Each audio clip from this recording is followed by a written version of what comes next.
Massa. Bom, eu vou ter que adaptar um pouco a apresentação, porque eu ia fazer parte dela direto no RStudio e com os arquivos dinâmicos, mas vamos lá. Então, mapas, eleição e distribuição de poder pela cidade. Eu curto mapas, brinco com mapas o tempo todo, menos, na verdade, com OpenStreetMaps, apesar de usar também. Mas vou apresentar aqui especificamente, enfim, algumas brincadeiras que eu fiz durante esse ano, por conta das eleições, na verdade, pensando a relação dos mapas com o mapa eleitoral e com a distribuição de poder na cidade.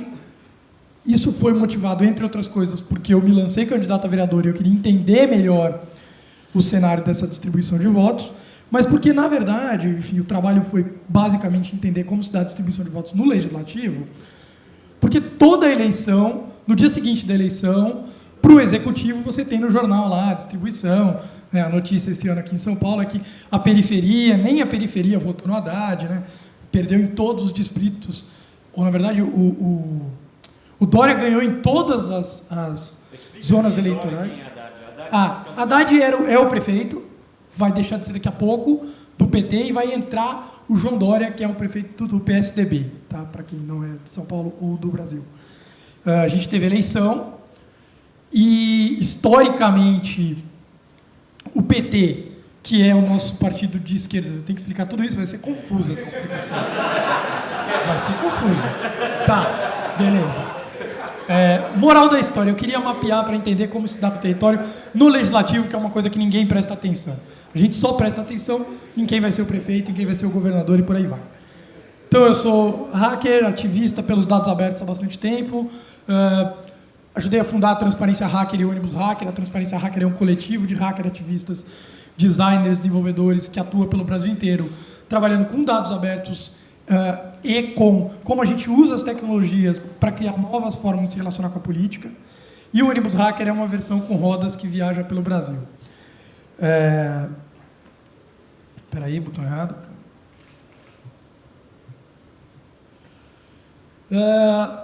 Então, um pouco de algumas fontes de informação geopolítica que eu estou trabalhando. Os dados são basicamente os dados do TSE. O TSE solta os dados em diferentes formatos. Tribunal Superior Eleitoral, que é quem organiza as eleições ou desorganiza as eleições no Brasil. A fonte está ali, mas se entrar pelo site você acha.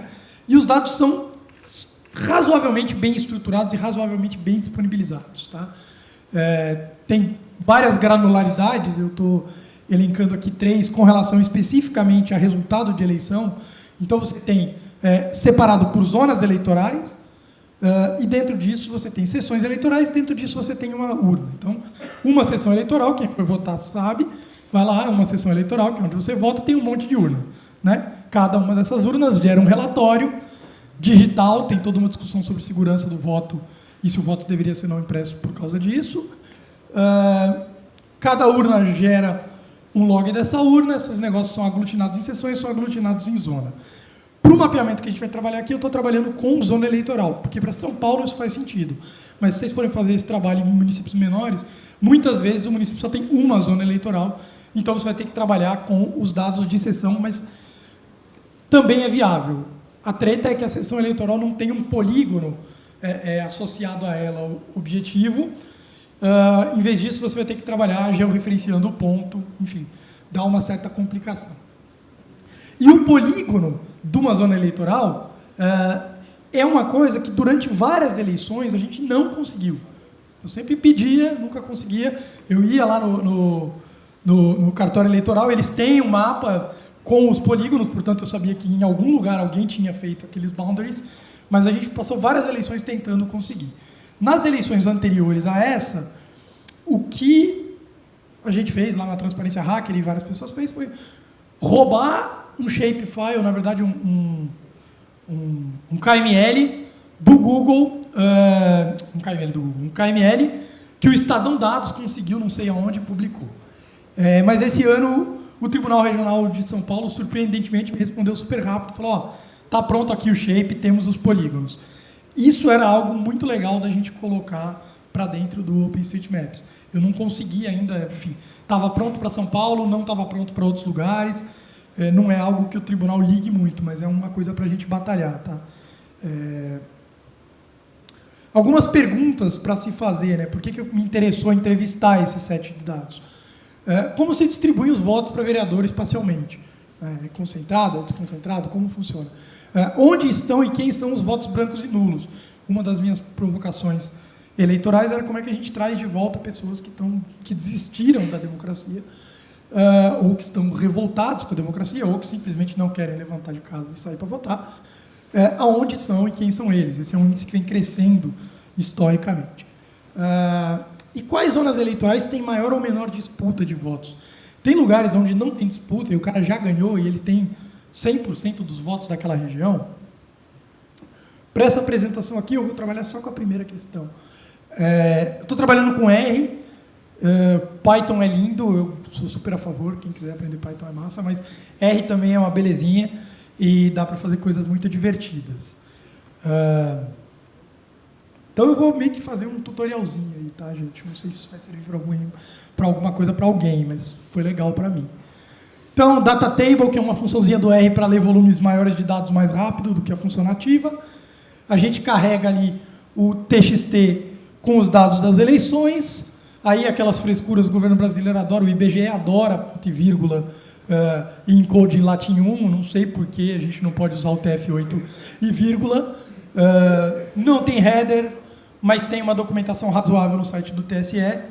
Beleza, carreguei isso para dentro, isso vai me dar uma tabela com todas as informações da tabela votação candidato por município do estado de São Paulo. Legal, aí eu faço um processamento dos dados, eu não sei por que eu escondi o código que mostra isso, mas basicamente o que eu fiz aí foi aglutinar e somar os votos dos vereadores eleitos. Tá? Porque agora, nesse momento, os que não foram eleitos como eu não me preocupam mais. E aqui tem só um head disso aí, são pequenos... Aí eu carrego o shape, eu vou usar o GDAL também, no seu bind para R. O shape que eu consegui lá do TRE está na lista da Transparência Hacker, mas depois eu posso passar o URL direto para vocês. Legal, sem muita frescura, carreguei o shape. Uso o ggplot, que é uma biblioteca do R, para plotar isso. Ele faz um monte de coisa, chupa cana, assovia e tal, mas entre outras coisas ele consegue plotar bem mapas e polígonos e shapes. Então aqui está um pedacinho do mapa de São Paulo, está faltando ali um pedaço da Zona Sul.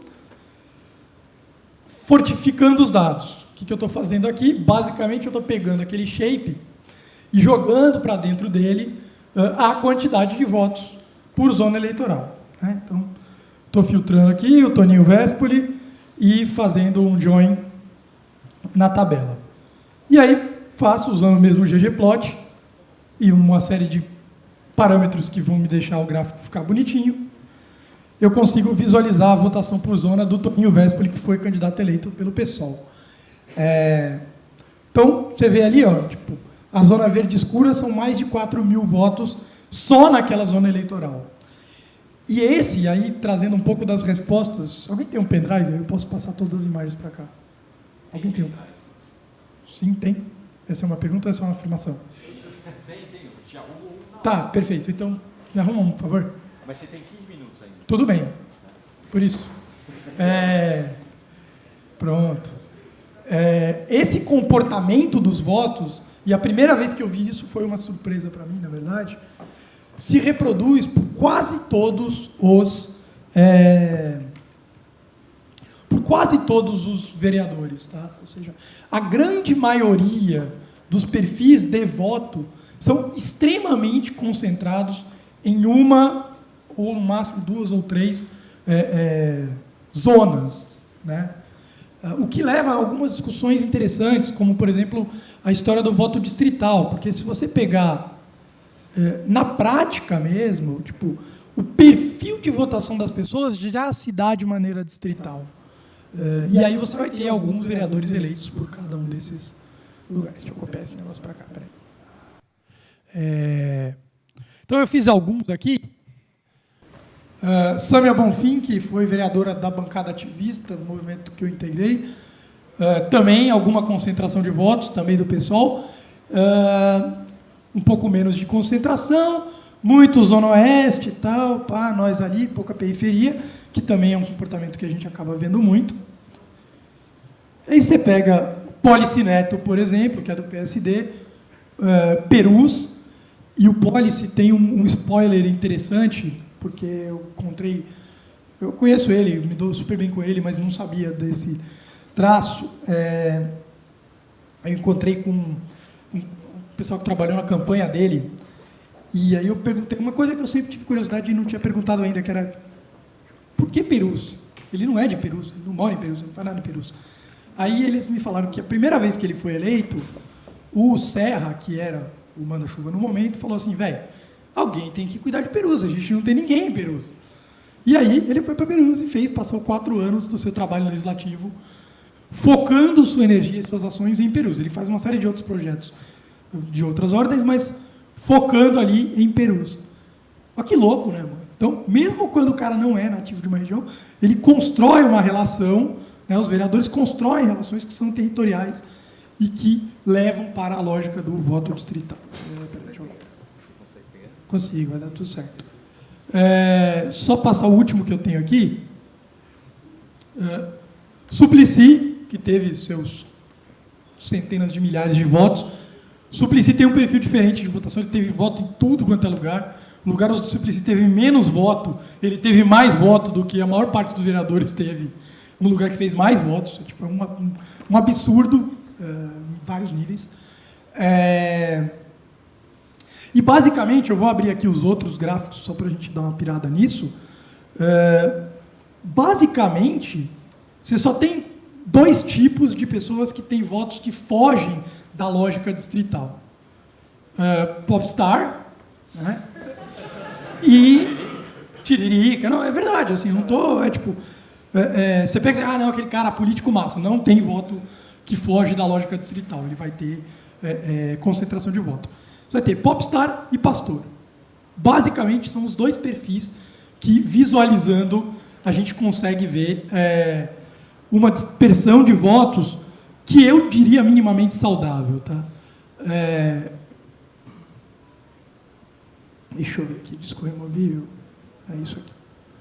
Então, eu fiz de todos eles, obviamente com o script que gera automaticamente, e você vai ver que sempre tem, tipo, um pontinho verde escuro, aí você tem uns caras que tem um pouco mais distribuído, verde escuro, verde escuro, verde escuro, verde escuro, verde escuro.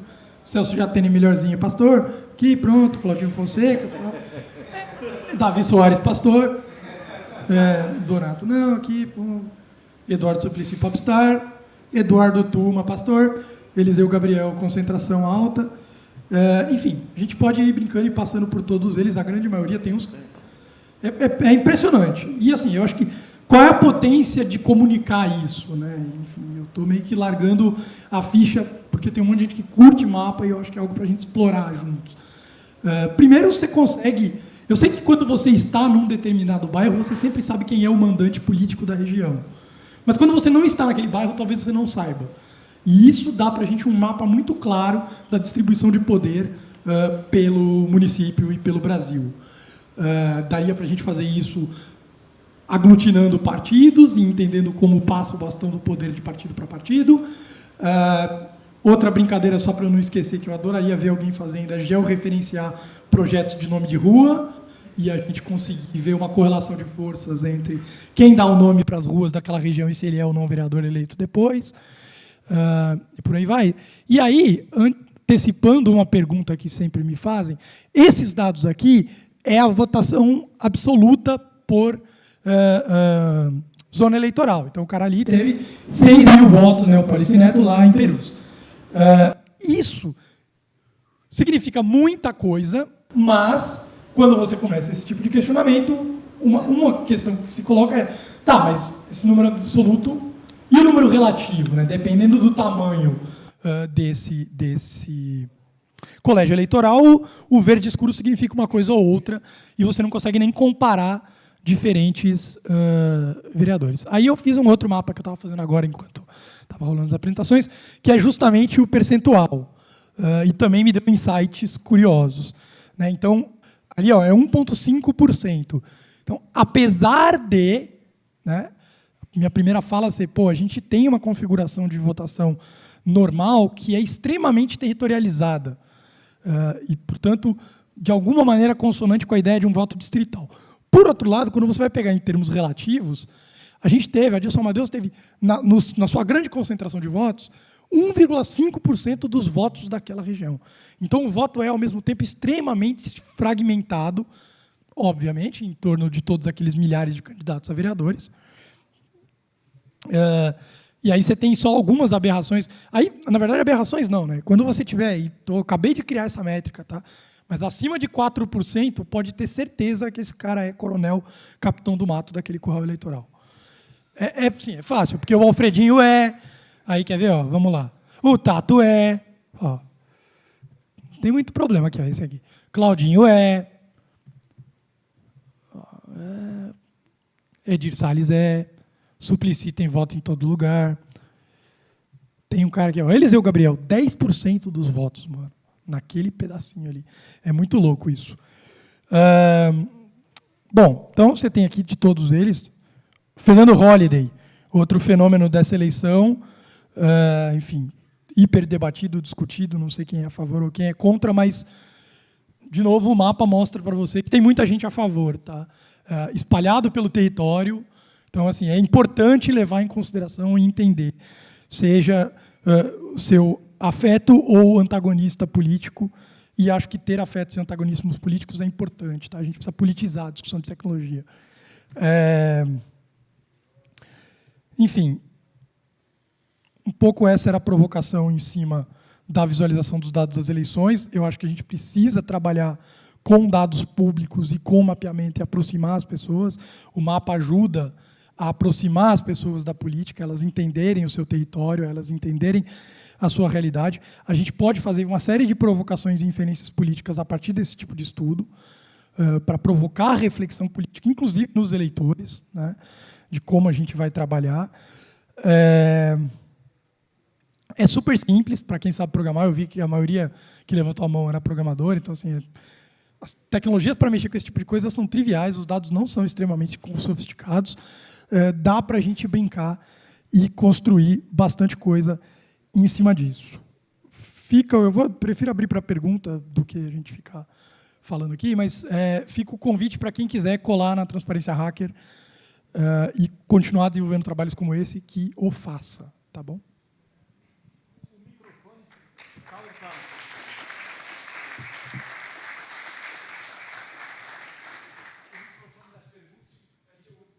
É esse aqui, não é? Sim, porque nós não usamos o outro, é verdade. Então, deixa eu repassar ele para a plateia, e aí vamos usar esse. Beleza. Use este.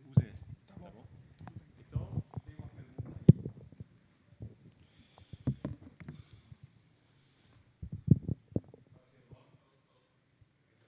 Eu desliguei. Não, tá agora. Alô, boa tarde. Meu nome é Vitor.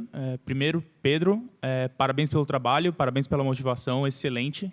Fiquei positivamente surpreendido com a apresentação. Só fiquei um pouco curioso porque você começou a apresentação falando sobre o seu interesse em saber quem são as pessoas que estavam sendo desmotivadas pela política, né? De onde estavam surgindo esses votos brancos e nulos. E eu queria saber se você, para matar sua curiosidade, você acabou fazendo um mapa igual a esse para o senhor vereador branco nulo, assim, um mapa como esse que você fez para os vereadores efetivamente eleitos. Fiz. Espera aí que eu vou carregar o de 2012 aqui, porque, na real, para fazer o branco e nulo, ele justamente não é um vereador naquela base de dados. Então, você tem que pegar o por sessão eleitoral e totalizar, dá um pouco mais de trabalho. Mas eu vou mostrar aqui. Espera aí, deixa eu copiar ele aqui. Fiz, e ele está espalhado pela cidade, tá? Bastante espalhado.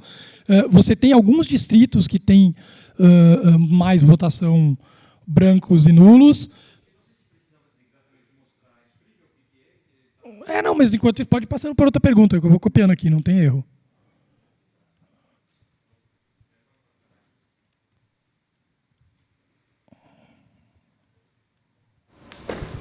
Tem que ficar perto? Mas você tem certeza que você não é o daltônico? Bom, vou falar alto aqui. Beleza. Meu nome é Marcos, eu sou de São José dos Campos. E, cara, eu achei muito legal a temática da sua apresentação, foge um pouco da edição geográfica, né, que a gente fala muito dentro desse ambiente.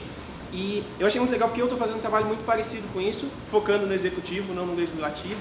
E eu acho que esse também é um meio, do ponto de vista, você está discutindo o que isso quer dizer também, né? Eu acho que esse é um meio também da população dizer o quanto o que a pessoa que já fez algo bom ou não. Então, quando eu comparo o executivo, eu estou vendo também o ponto de vista do que o prefeito fez de bom para cada área da cidade, né?